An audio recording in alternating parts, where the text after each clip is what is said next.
Hello दोस्तों, welcome to my YouTube channel. कैसे हो सब? आई होप आप सभी बहुत मस्त होंगे और अपनी तैयारी के अंदर व्यस्त होंगे। तो बहुत से लोगों के कमेंट आ रहे थे कि दीदी बी पार्ट के लिए स्ट्रैटेजी बता दो या महिला पर्यवेक्षक के लिए क्या सही रणनीति हो, उस पर एक वीडियो तो आ जाना चाहिए। तो देखो, वैसे तो सबकी अपना अलग-अलग तरीका होता है, जिसका जो पार्ट वीक होता है वो उस पर ज़्यादा फोकस करता है। लेकिन हाँ, हालाँकि अगर आपको लगता है कि मेरी कोई टिप्स आपके लिए काम आ सकती है, तो मैं ज़रूर आज का वीडियो उसी के लिए है।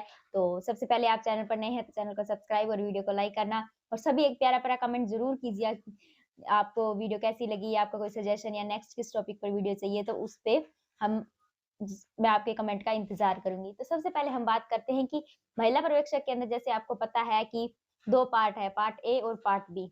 पार्ट ए 115 नंबर का है और पार्ट बी 85 मार्क्स का है। तो ये नहीं है कि सिर्फ़ पार्ट बी ही इसके अंदर ज़रूरी है, पार्ट ए भी बहुत ज़रूरी है और पार्ट ए के अंदर लगभग वही सब्जेक्ट है जो आपने सीटी के अंदर पढ़े हैं। तो हम बेसिक से दोनों की स्ट्रैटेजी के बारे में हम बात करेंगे। सबसे पहले देखते हैं कि पार्ट ए के अंदर 5 सब्जेक्ट हैं और पार्ट बी के अंदर 2 ही मान सकते हैं हम उसको।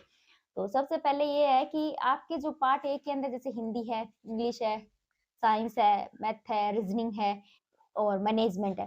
तो इसके अंदर देखो कुछ हर सब्जेक्ट के अंदर ऐसा है कि कुछ चीज़ें हैं जो आपको रटने वाली है और कुछ चीज़ें हैं जो समझने वाली है। जैसे अब आप हिंदी को ही ले लेते हैं। हिंदी के अंदर विलोम शब्द है, पर्यायवाची शब्द है, वाक्यांश के लिए एक शब्द है, पारिभाषिक शब्दावली है। ये तो सब चीज़ें रटने वाली है और जो रटने वाली चीज़ें हैं मेरे हिसाब से उनको रूटीन के अंदर लाना चाहिए। जैसे कि आज हमने 20 पढ़ने हैं, 20 पर्यायवाची शब्द याद करने हैं और 20 विलोम शब्द याद करने हैं। इन चीज़ों को रटने वाली चीज़ों के अंदर जब आप पढ़ो तब सिर्फ़ उन्हीं चीज़ों को हाइलाइट्स करो जो आपको बिल्कुल भी नहीं आती या आपने पहली बार ही सुनी है। और दूसरी बार जब उसका अगले दिन नया पढ़ने से पहले उनको रिवाइज़ करो, तो सिर्फ़ उन हाइलाइट्स वाले पॉइंट पे ही पढ़ो। तो फिर ये चीज़ें तो आपकी एग्ज़ाम तक तो बिल्कुल पक्की हो जाएँगी। उसके बाद में आगे हम हिंदी के अंदर जो चीज़ें समझने वाली है, जैसे संधि है, समास है, उपसर्ग प्रत्यय है, वाक्य शुद्धि है, इनकी कुछ चीज़ें आपको समझने वाली है। तो अगर आपका ये टॉपिक पूरा तैयार है, ये चीज़ें आपने एक बार किसी टीचर से कर ली है, तो अब तो आपको इनके टेस्ट ही लगाने हैं। और अगर नहीं किए, तो किसी अच्छे टीचर की आप एक बार उनका देख लीजिए और उनके जो की नोट्स है या उनकी जो कोई भी नियम है, वो अच्छे से लिख लीजिए। तो आपकी हिंदी ऐसे कवर कीजिए, एक स्ट्रैटेजी के साथ कवर कीजिए। ऐसे नहीं है कि 2 दिन हफ्ते में हिंदी पढ़ी है, आप पूरे सब्जेक्ट को एक बार कवर कर दीजिए। उसके बाद में अगर हम आगे बात करें तो सबसे पहले आपको जब एक बार पूरा कर लो तो फिर उस सब्जेक्ट के आप शॉर्ट नोट्स बना लो। उन शॉर्ट नोट्स को लास्ट के अंदर रिवाइज़ करना होता है क्योंकि आप पूरी बुक दोबारा नहीं कर पाओगे। वो शॉर्ट नोट्स या कीवर्ड अपनी लैंग्वेज में लिख लो, लेकिन इतने भी शॉर्ट नहीं होने चाहिए कि बाद में जब पढ़ो तो समझ ना आए। लेकिन हाँ, ऐसे कोई ज़रूरी नहीं है कि आपको सुंदर पिरो-पिरो के ही लिखना है, अपनी लैंग्वेज के अंदर अच्छे से लिख लो। उसके बाद में आगे बात करते हैं इंग्लिश। बहुत से लोग बोल रहे हैं इंग्लिश स्किप कर दें।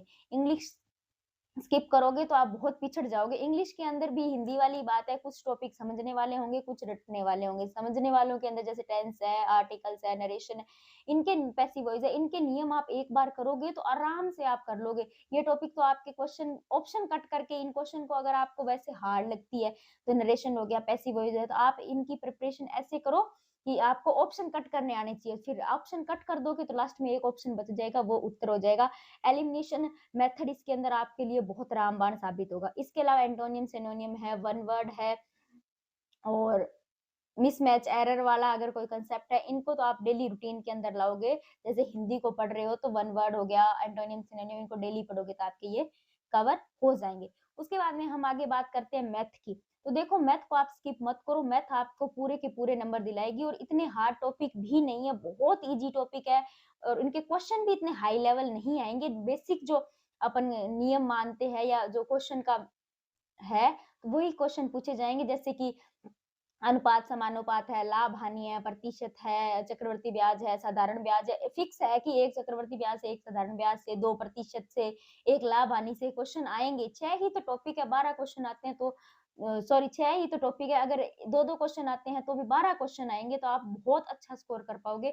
और दूसरी बात है मैथ और इंग्लिश जब आप कर लोगे ना और टेस्ट के अंदर इनके क्वेश्चन आपके सही होंगे, तो आप यकीन मानो आपका कॉन्फिडेंस लेवल बहुत ही हाई होगा इन चीज़ों को लेके। क्योंकि मैथ और इंग्लिश ऐसे सब्जेक्ट होते हैं जिनके अंदर हमारे क्वेश्चन सही होते हैं ना तो हमें बहुत ज़्यादा कॉन्फिडेंस आता है और बाकी सब्जेक्ट अगर हमारे कितने भी मजबूत है और इनके अंदर हम स्कोर नहीं कर पा रहे हैं ना, तो हमें खुद ही डिप्रेशन फील हो जाता है। तो इनको ये नहीं है कि आप सारे टॉपिक करो, लेकिन 1-2 टॉपिक छोड़ दो, ये नहीं है कि पूरा सब्जेक्ट ही छोड़ दो।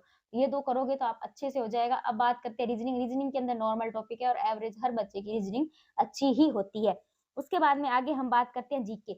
जीके के अंदर आप सिर्फ 9th-10th की जो मैं बुक्स बता रही हूँ, उनको अच्छे से पढ़ लो और पीवाईक्यू लगा लो और जो दिशा वाली बुक है उनको कर लो, राजस्थान जीके कवर हो जाएगा, इतना कोई हार्ड जीके नहीं आएगा। उसके बाद में बात करते हैं साइंस।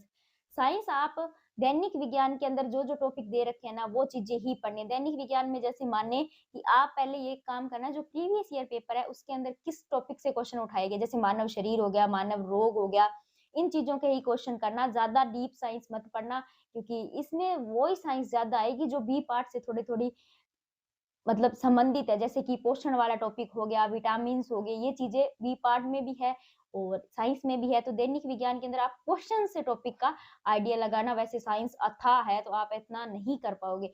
उसके बाद में आगे हम बात करते हैं करंट की।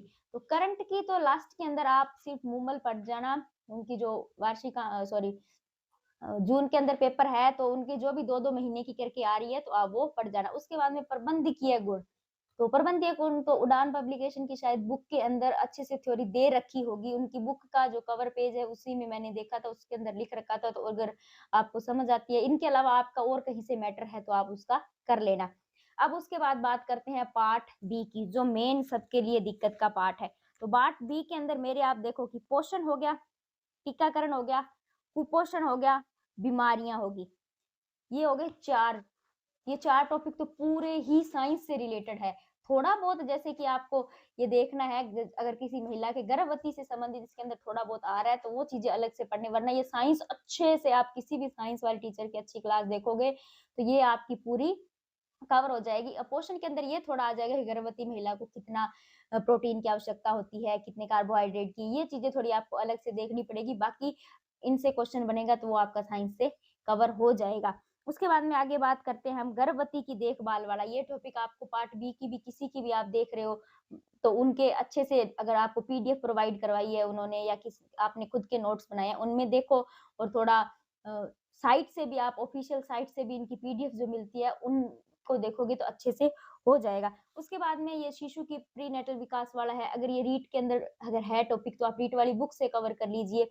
और बाकी देखो मोटा-मोटा अनुमान यही है कि आप टेस्ट दोगे ना, तो टेस्ट में अगर आप अब आपको लग रहा है कि मेरी तैयारी ठीक है और आप टेस्ट नहीं दे रहे हो, तो टेस्ट के अंदर आपका अपना स्वयं मूल्यांकन होगा। हार्ड टेस्ट सीरीज़ जो बनाते हैं उनकी टेस्ट सीरीज़ देना, ममता पुनिया मैडम की भी टेस्ट सीरीज़ है, आप उनकी भी टेस्ट सीरीज़ दे सकते हो। अच्छे से आप अपनी प्रिपरेशन स्टार्ट करो, बाकी बेहतर पोस्ट सोच के कि पोस्ट ही थोड़ी है, तो ये तो देखिए पोस्ट तो बेहतर ही रहेंगी, बेहतर लड़कियाँ लग जाएँगी, तो पछतावे से अच्छा है कि एक अच्छा प्रयास इसके अंदर कर लिया जाए अगर आप पहले से तैयारी कर रहे हो। अगर आपको लगता है कि नहीं मेरा इसके अंदर नहीं होगा, तो फिर टाइम वेस्ट मत करो, फिर दूसरी वैकेंसी के अंदर अपना रथ तैयार कर लो।